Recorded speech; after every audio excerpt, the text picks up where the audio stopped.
It's not really about money. It's about mindset. As you said correctly, everyone's busy. Boards see themselves as engines for strategic growth. Leadership sees themselves as serving the board and making sure that the operations go on as smoothly as possible. The CIO is focused on the next innovation. The CISO is focused on investing in cybersecurity. We have not empowered our CISOs and CIOs and the board to focus on cyber defense and on resilience. And that's the reason that I'm an evangelist. That's what I'm telling the world. That's the message I would tell everybody to focus on. This is KBcast. Are they completely cyber As a secure? primary target for ransomware campaigns, Is as you could security and point out, testing and performance and scalability. Risk and We compliance. can actually automate that. take that data and use it. Joining me now is Agnidipta Sarkar, Chief Evangelist from ColorTokens, and today we're discussing why should we have invested in cyber defense yesterday. So Agni, thanks for joining and welcome. Hi, happy to be here, and I'm so happy to be talking to you. Okay, so let's start right there. Why should we as an industry have invested in cyber defense yesterday? Well, the fact is that we've been investing in cybersecurity for a very long time, and we have not seen the real benefit come because as investments are growing, probably reaching to about $1 trillion, the cyber attacks are also growing. They're not slowing down. So somewhere something is wrong. And I think their main focus that we need to make a slight shift is to be able to defend against cyber attacks, knowing that attacks will happen. It's not a question of if they will happen, but when they will happen. And even if you look at all the surveys that everyone's doing, the boards are slowly shifting focus from cybersecurity to digital resilience because businesses are going digital. So there's more to attack from an attacker perspective. And the current investments, I mean, even yesterday, there was an attack on Coca-Cola. Coke, I believe, as you know, is one of the most companies who have probably the best in class security tools, but they were attacked. So attacks are not going down. I think we should have invested in cyber defense yesterday so that we are able to defend ourselves against an oncoming attack by combining all our resources in a structured manner. Yeah, so what's sort of coming up in my mind, given your role as sort of chief evangelist, and you've got more of a, you've obviously got a global role. What are you sort of hearing now from customers? Because everyone that I mean, I'm at a conference now as I'm doing this interview, and the same sort of conversation we're talking about here today, Agni, is really what I'm hearing a lot from people as well. But then people are, I've got, limited budget, I've got, so much to do, the never-ending to-do list. I've got people who are burnt out. So where are people sort of where are their priorities sitting? The way how do you sort of see that? I think that priorities are shifting, but the main thing is it's not really about the money. It's more about the mindset. You see, boards often see themselves as primarily as engines for strategic growth. And I believe the information that the attacks are increasing despite investments is not reaching to the board.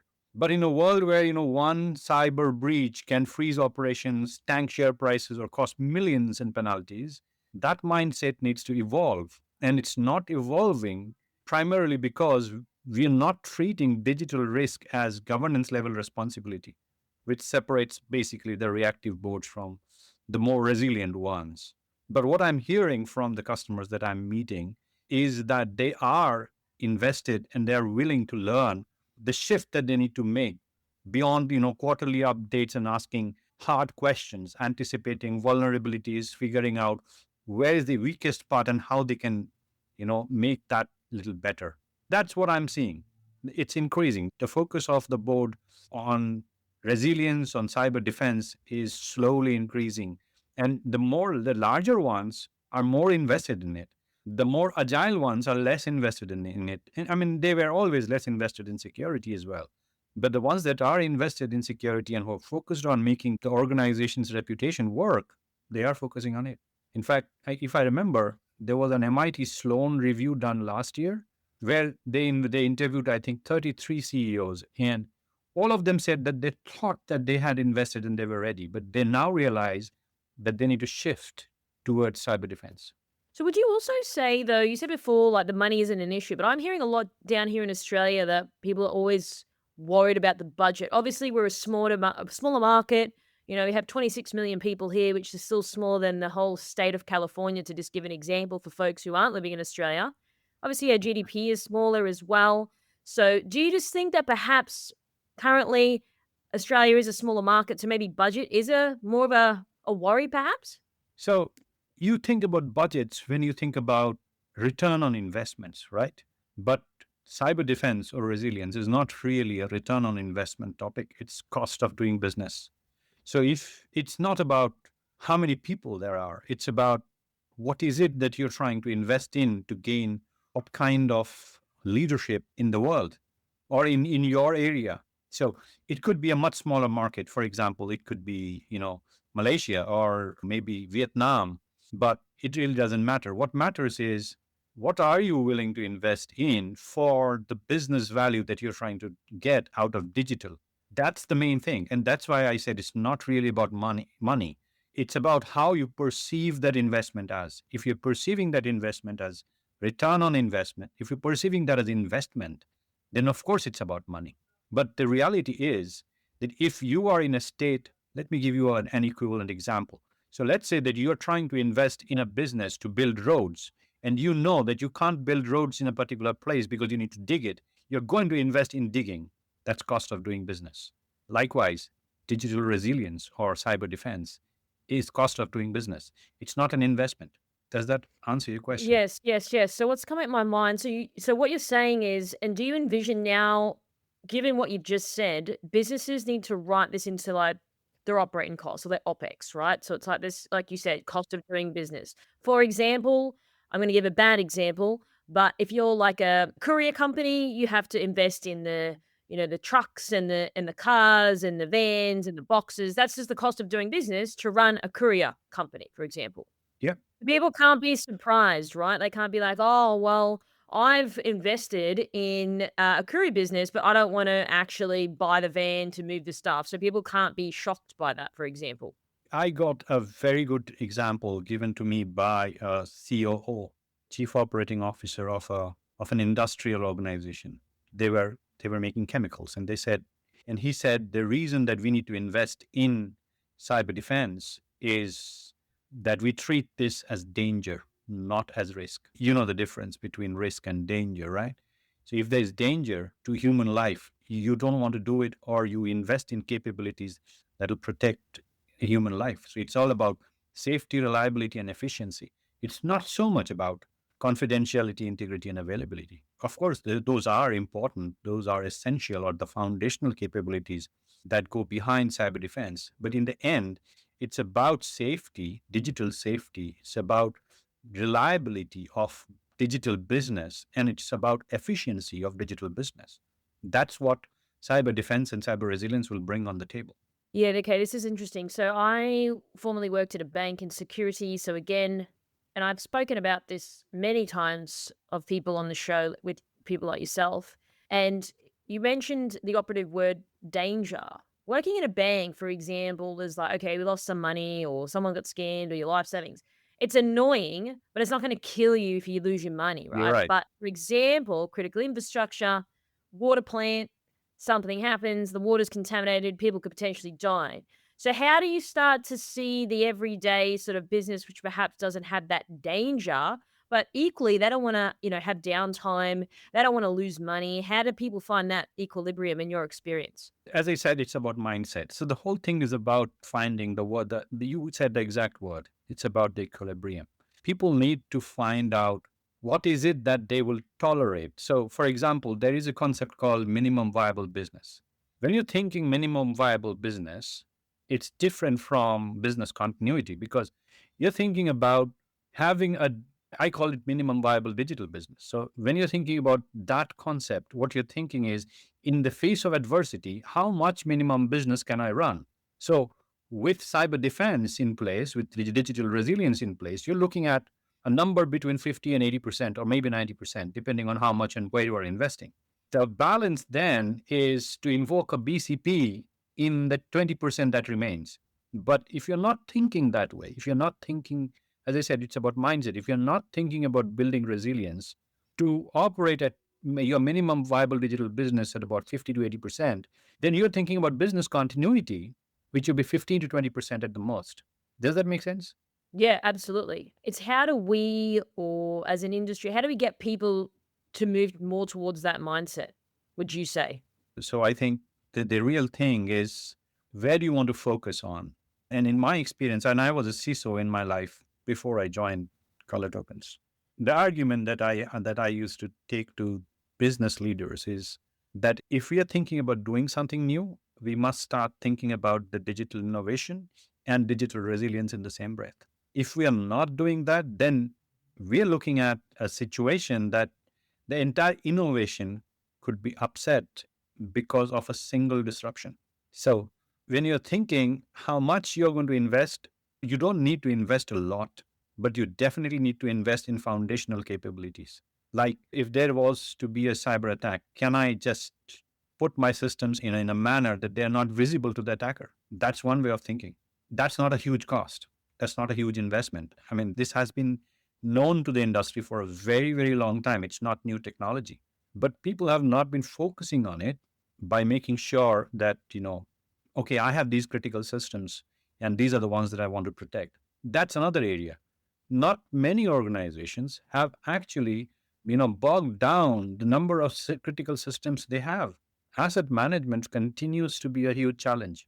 Shadow IT continues to be a huge challenge. So if we have to convince the industry on how we can take this forward, we need to stitch all of it together into one big message that says, you know what, we could look at cyber defense and it could give you value beyond just digital safety. It can actually make sure that you are reliable to your customers. You are efficient in delivering what you promise to deliver to your customers. That's where the real value lies.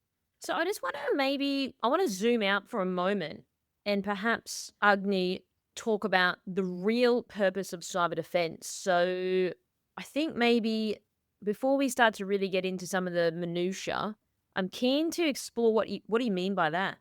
So cyber defense is theoretically is not much different from traditional defense, except that it's in the cyber world, right? So which means if you had to build defense, you had to know your enemy, and which means you need to plan how you're going to defeat that enemy.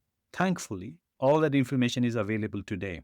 CISA publishes, for example, attacker profiles. They can differentiate between LV versus Ransom Hub. And MITRE publishes the MITRE attack framework, which actually documents how an attacker attacks. So what needs to be understood that for doing cyber defense, we need to be able to anticipate an attack. And we need to be able to do some element of modeling so that we can then initiate those models should the attack happen. Of course, if nothing happens, you're good to go.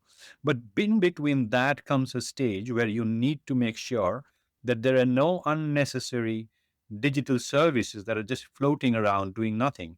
Your authentication is in place. You've got your basic cybersecurity hygiene in place. And now all that you're doing is you are hardening the enterprise so that there is no way an attacker can just waltz in without notice. That would be detected. Now, this is the first phase of preparation. If you're prepared enough, you know your attacker, you know your exposed systems, you know that you're not good at, for example, you're not good at vulnerability management, or you're not good at patch management for certain systems, or certain systems cannot be patched at all because, let's say, the vendor is no longer available. And this happens quite often in the OT world. You need to be able to, put them in a bubble so that no one else is able to attack it other than those who really need that information. Or you could make the information one way. Information only goes out, nothing comes in. You can do all of that if you've done that efficient amount of planning. Now, this is in anticipation of an attack. And then you build models, and then you build playbooks. Should an attack happen, what do I do? Where do I bring in my weapons from? And most companies are investing in cyber defense, in cybersecurity tools. And then there is microsegmentation that my company does, right? So what you do is you prepare those models, you prepare those playbooks, and you create templates so that you can disconnect at will. Should an attack happen, You now know which model to execute, when, and what would be the impact, for how much time you would be able to keep an attacker out. Let's assume that you divided your organization into 26 microsegments, all letters of the alphabet, right? So it means that if you have an attack in microsegment, let's say A, and if you're able to contain it within that microsegment by using the models that we talked about earlier, it means that attack will not spread. That's what I was talking about when I said the minimum viable digital business going up to 80 to 90%, because you planned to contain an attack before an attack happened. That is the key essence of cyber defense. And should an attack happen, you go into containment immediately. Yes, probably, 10, 15% of your enterprise will be affected, but then that's what your BCP is for. You're able to do your BCP. But the most important part, that what happens after an attack, is that you can then go and tell your stakeholders. It's going to be a different kind of media report. Instead of saying that there was an unprecedented cyber attack and in anticipation we shut down our systems, but we'll be available back very soon, we've hired the best cybersecurity guys. You now say there was an unprecedented cyber attack, but guess what? We are back in business. It's affected one part of our organization, but we are good to go. We're still delivering value to our customers because we are reliable, and we'll be doing the work that we were doing efficiently as much as possible. This is cyber defense. This is the view of cyber defense. And if you've done it properly, if you put a management system around it, that means you're going to evolve every time there's a cyber attack. Tomorrow's world is going to have AI in it, which means all this can be done by an AI. And you know how AI works, right? It learns and it teaches itself. So the next time an attacker comes in, AI would know. But I'm saying even without an AI, you could do it manually. You could keep improving your systems continuously. So, okay, so a lot of the things as well that I'm hearing from the community globally around, business continuity, all of the stuff that you just spoken about before, Agni. So I'm keen to really, from your perspective, a company, I don't know, that she's an e-commerce business, right? Something happens, they go down, they're out of business for a couple of days, then it's a week, then it's a month. How long, given your experience in the field, have you seen a business in terms of the interruption and gone down for a long period of time that just completely ruined them? Is there anything you can share? Oh, there are many. I mean, the recent incidents as well. There are companies like the recent Change Healthcare situation that happened.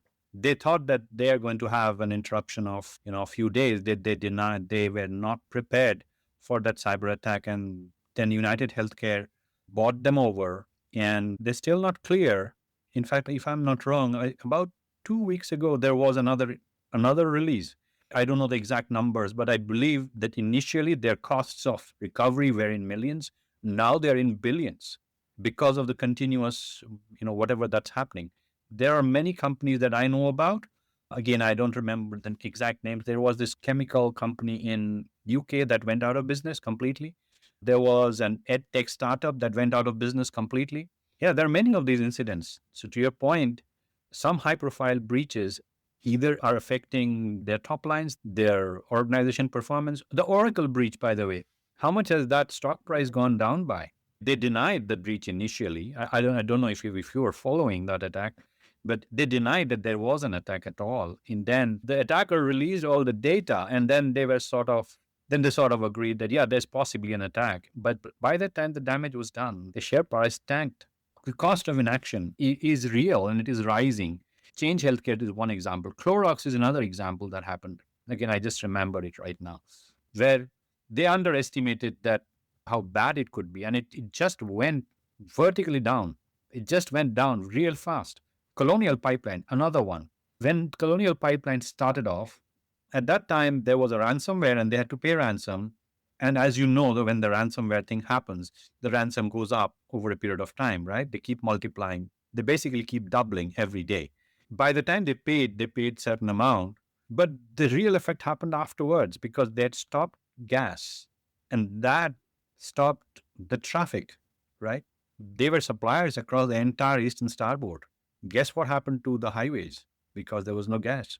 So all these incidents are telling you only one thing, that we, I think, are underestimating what could happen. And we are underestimating it I'm not blaming anybody. I'm actually telling everybody that we are not doing it because we're not focusing on it.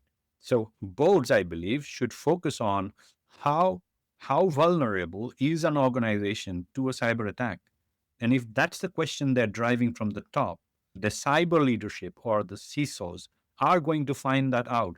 The business leaders are going to question themselves that should something happen, how much can we be affected? If you think you're not going to be affected, then there's no point in investing in cyber defense or you can take a call saying, I have enough cybersecurity in place.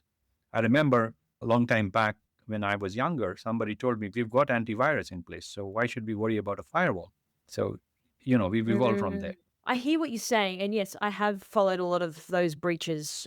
So the reason why I asked you that question is because what I'm trying to ascertain from people like yourself is if you're a CISO, you've got to get money from a CFO or board to invest in your security business, right? Have you seen an effective way that cyber executives can communicate, or someone in that business to communicate to say, hey, if something happens, for example, and we are not running our business for a week, this is how much it's going to cost. To your point around the stock price, I have followed that as well. One thing that no one on this show has been actually really able to answer, and maybe you can, Agni, is around breach happens, the breach that happened here in Australia, like Medibank, stock price plummeted. Yeah, okay, it recovered after a while, etc. However, what is the long tail impact now of people having a stigma attached to that business to say, oh, but they got breached? How hard is it for customer retention over that period post breach? And how hard is it to actually obtain customer acquisition then post breach? I'm not some actuarialist. I'm not a mathematician, but I'm curious to see, do you have any stats or insights on that? Because that's something that I don't see a lot of people in this space focusing on at all. Well, the reason that no one's focusing on that as well at all is, as you right said, you're not an actuarial, and the mathematics of this is not very well established. The reality is that if you look at all the breaches that happen, we sort of eulogize any breach in the media, and that sort of defeats the whole purpose what a CISO has to drive when he goes asking for money. Now, the gun at your head kind of asking for money doesn't really work because that no one likes, right? You don't want to pay money because you think you're going to be held at ransom. But what you really need to do is to include them in the decision-making process and focus on the breaches that really mattered. What I mean by that is, if you remember, LinkedIn got hacked long back, right? So much of that data went out. What happened? Nothing happened, right? No one bothered. So personal data getting leaked because of privacy regulations, it's a big thing in the world. But what is it really leading to? It's leading to personal attacks. It is leading to people losing access to their banks or something like that. There's a community impact of a personal data breach. And therefore, like you said, that we lost data, we came back. Nothing happened to the enterprise. The stigma of it all is something that's yet not happened, because the scale of loss versus the scale of personal loss really has not been calculated. That's on one side. On the other side, the breaches that have led to physical events, they have been quantified. So if you go down to a COO at a factory where there has been a large-scale cyber attack, for example, oil and gas, Halliburton, if I remember, was a company that got attacked. If you go to a competition of Halliburton, the moment they got attacked and once they learned how much they spent, I think as per media reports were about $35 million is what they spent. I don't think I can quote you exact numbers, but that's what I remember. And if you go to a competition of Halliburton, they were at that time busy. Right after they learned about this, they were busy to figure out how much should they invest in protection. And that is what really happens. So it's not so much about a CISO going to a CFO and saying, guess what, we're in the business of this. These many companies got attacked and they lost so much of dollars, so much share value went down, and hence we must invest so much, because it's difficult to articulate in that number. But if you go and tell them that you are trying to do business of this kind, of this number, if we had a cyber breach, it's not about how much of the business will get impacted. It's about what the loss would be. You're absolutely right. There is no one who's focusing on calculating that number and going to businesses in a positive mindset. But the way I see, most CISOs are going to businesses saying, invest or else. So I think you're right. No one's really doing that mathematics, but I think we should start doing that and focus on the community impact. If you are dealing with consumers, focus on the impact to people, focus on the impact to the organization and its reputation, and really play along how much risk are you willing to take as you're doing this business. And that's where it'll even out. If there is somebody who wants to do risky business, and there have been many, there are startups which have gone down, and all the stories we've seen all that, then it's okay. But if you want to do business in a manner that is going to add to your business value and to your brand and reputation, you want to retain it, then you'll invest the right amount. There is never, I think someone said, there's never a right amount. It's all related to how much business you want to do. Hello, this is interesting because there's multiple sides to this problem. So the first problem will be if we focus on, again, I'm just using things as an example, an e-commerce business. So you could say in the month of May, we approximately, again, arbitrary numbers, 5,000 Aussie dollars a day we make through the site. If we were to go down 7 of those days, that's obviously a decent amount of their revenue. But if it goes for longer, so that's more you can quantitative and qualitative sort of numbers, but it's the after Hold on. something. Sorry, I'm interrupting. So here's my point to you. If it's an e-commerce business and if they're making that much money, then has someone tried to find out what's the current state of exposure? How much do they know about what's inside and what's outside? Who's coming in from outside and who can come in from outside? Who's done that analysis? If that analysis were to be available, then you can measure that if these systems go down, then I'm losing so much of money per day. And then you can work back and capture it. Remember what I talked to you about modeling. Look, the technical debt. Yes, but that was the assumption that I'm using. That Yes. was calculated. I'm just trying to give people an example of Yes, you are right. what that would look like. Because that is one problem, right? Yes. The second problem is something happens as a breach. What is, okay, customers are disgruntled. Well, stuff those guys. They had a breach, I'm leaving. So you're going to see a lot of fallout from that. And then the second part is how hard will it be for a business to earn the trust back to win more customers? That's the part that, again, to your point, no one is focused. So maybe I've got to go out and find some actuarialist mathematician that can run some potential numbers and model, because I haven't seen anyone use that in the industry to say to their board, if a breach happens, this is what we could be dealing with based on this model. Exactly. That's what I am also telling you, that if you are able to, let's say, so the biggest value that microsegmentation or rather color tokens brings on the table is that it can determine that how traffic moves in your enterprise. So small or big, it doesn't really matter what the organization is. Color tokens technology can find out how the traffic moves on a normal day. So if you know how your traffic moves, we can also tell you what part of your enterprise is vulnerable and what part of it is not. What part of it you are able to patch better than others.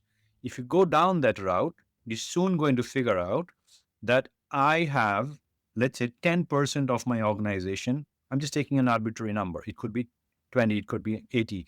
I don't know. But I'm just saying we come out with a number that says so much of your organization is actually hackable. And that means when you start thinking about investments in cyber defense, you need to think of this. To your point, that mathematics, that if this gets impacted, then the numbers are easy to calculate. But without that knowledge, without understanding how the traffic moves, because what are the two things that are most essential to control when a cyber attack happens or when you're doing business? How communication goes outside a particular digital system and how communication comes inside a digital system. Only these two things matter. When you roll back and look at it from a 30,000 point of view, it looks very complex. But downline, it actually matters there. Now, when you have a technical debt where you have outdated systems, you've missed patches or deferred upgrades, that's the time you need to figure out that, okay, this is my number. This is my traffic. And therefore, this much is more vulnerable as compared to others. And, as I had once in my life talked to my CEO and he asked me, Agni, how secure are we? I had to tell him that, I know that we are about 5% very good. I know that we are about 18% not so good. He said, what about the rest? I said, I don't know. And that's the problem. If we are able to use ColorTokens technology to figure out the whole organization and how they communicate, what are those digital systems that are more vulnerable than the others and which are more critical than others, and then focus investments to make sure that those are protected, those are taken care of, you're reasonably safer than you were earlier because you're anticipating an attack and you're going to contain the attack. You're going to live with certain amount of business risk in your digital business, and that's okay. So why would you say, in your experience, people in these businesses aren't figuring this stuff out? I know everyone's busy, we've got stuff to do, or, Yes. but what would you say? Is it just we're busy, we've got other priorities, we've got other holes in our boats that we need to plug first? Agni, what are the sort of responses you're getting from these folks? It's not really about money, it's about mindset. As you said correctly, everyone's busy. Boards see themselves as engines for strategic growth. Leadership sees themselves as serving the board and making sure that the operations go on as smoothly as possible. The CIO is focused on the next innovation. The CISO is focused on investing in cybersecurity. We have not empowered our CISOs and CIOs and the board to focus on cyber defense and on resilience. And that's, I think, the reason that I'm an evangelist. That's what I'm telling the world. That's the message I would tell everybody to focus on. But why haven't we done that? Why haven't we empowered these people? But we haven't done it because we haven't gone to that stage of realization that it's only now in 2024, 2025 that we are realizing that, the cybersecurity market is growing and so are the attacks. It's now that we are realizing that this is something, an area of work.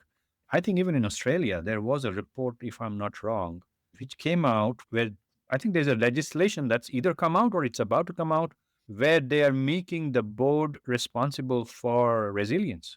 So yes, it's happening. It's not that it hasn't happened yet. It's happening, but it's happening now. It hasn't happened But earlier. why now and not before? What were people doing before then? Let's put it this way. Until probably before the pandemic, everybody was focusing on cybersecurity. It is during the pandemic that we realized the value of how connected we are. Cyber attackers moved the needle. They started attacking differently. It's now that people are focusing on resilience. I talked to you about the MIT Sloan report as well. The same question was asked. What was it? Why did we not focus on it earlier? We did not because the attacks were not so high.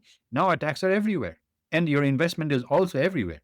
So if you're investing and you're still getting attacked, then you're not investing correctly. I think that's the reason. It's all about evolving to learning where we should be investing now. Look at it this way. Many corporate boards still treat breach readiness as a technical side issue, but they're evolving, as I said earlier, rather than a core priority. If the boards, when they meet to discuss the next innovation, the next investment, and next whatever, also focus on, are we ready to face a breach? Just that question, one question, they would be far better prepared. I would say most people would say no, we're not ready. Because even if you're kind of ready, there's no blueprint. Not every breach is the same. They've all got different DNA. They're all done differently. So even if you got breach once, even if you had second breach, you're probably still not going to be ready anyway. It's not a problem solution approach. It cannot be a problem solution approach. But isn't that what the industry is addressing it like? Are we prepared? Like everyone has to say no. We can't say yes because it's not like the same thing's going to keep reoccurring each time. You're absolutely right. And that's why it can't be a problem to solution approach. If you were attacked by, let's say, ransom hub and they came in by exploiting phishing and then they got onto a lateral movement and they took your data away, the next attacker is not going to come like that. He's going to be different. And that is the reason why we have MITRE, that people need to understand that focusing on tactics and techniques is far more important than focusing on the actual attack, on how that attack progressed. Because a cyber attacker, remember, an attacker doesn't know who he is attacking. Where is the attack going to land from? In the case of the recent attack that happened, there was a credential misuse. Someone's credential was misused and they got into something and then they did a lateral movement and they exfiltrated data. That's not going to happen in the next attack because that road is going to be blocked. So the attacker is going to find another way in. But think of it from the attacker's point of view. Until they actually land on a system and figure out what that system is and find a route to do lateral movement, they really don't succeed. They succeed only when they are able to make that leap from one system to another happen. But to come back to your point, we have to look at it as what you said. There is no blueprint. Your blueprint, rather, has to be cyber defense. How do I defend when I'm attacked, not what I'm attacked with? That's how the real life defense also works. You don't know whether your attacker is going to be a cavalry or are they going to be archers. All you know, you're going to be attacked, but you need to be prepared. Therefore, the preparation is important. Would you say that the industry has been focused on how people are attacking? So to your point around, if they're going to be, attacking archery or whatever that looks like, is that what people have historically been so focused on? Yes, that's how it has been, because it's all about how you go from where you were not attacked, to where you are, where you're continuously being attacked. You stop one gate and there's another gate that opens up. Someone attacks from somewhere else. And then you try and find the latest buzzword and the latest technology thing that you have to invest in there. Zero trust, for example, much maligned. When it was when it first came out in the Forrester report about zero trust, people were very impressed. Zero trust is going to solve the problem. They soon realized it's complicated. You need a whole lot of software engineering to do proper zero trust, and you need to use it as a methodology, not as a tool. And you're right, that's where people focused on. You look at where we are focusing on today as well. There are a lot of organizations still focused on how do I stop phishing? It's not about a holistic cyber defense or a cyber resilience attitude. So Agni, do you have any sort of closing comments or final thoughts you'd like to leave our audience with today? My final thoughts are going to be to tell whoever is listening that this is the time, 2025 is the time when you should be thinking of investing in how to protect against the next attack. And you should be doing it now. You're already late if you've not started. This is KBcast, the voice of cyber. Thanks for tuning in. For more industry-leading news and thought-provoking articles, visit kbi.media to get access today. This episode is brought to you by Mercsec, your smarter route to security talent. Mercsec's executive search has helped enterprise organizations find the right people from around the world since 2012. Their on-demand talent acquisition team helps startups and mid-sized businesses scale faster and more efficiently. Find out more at mercsec.com today.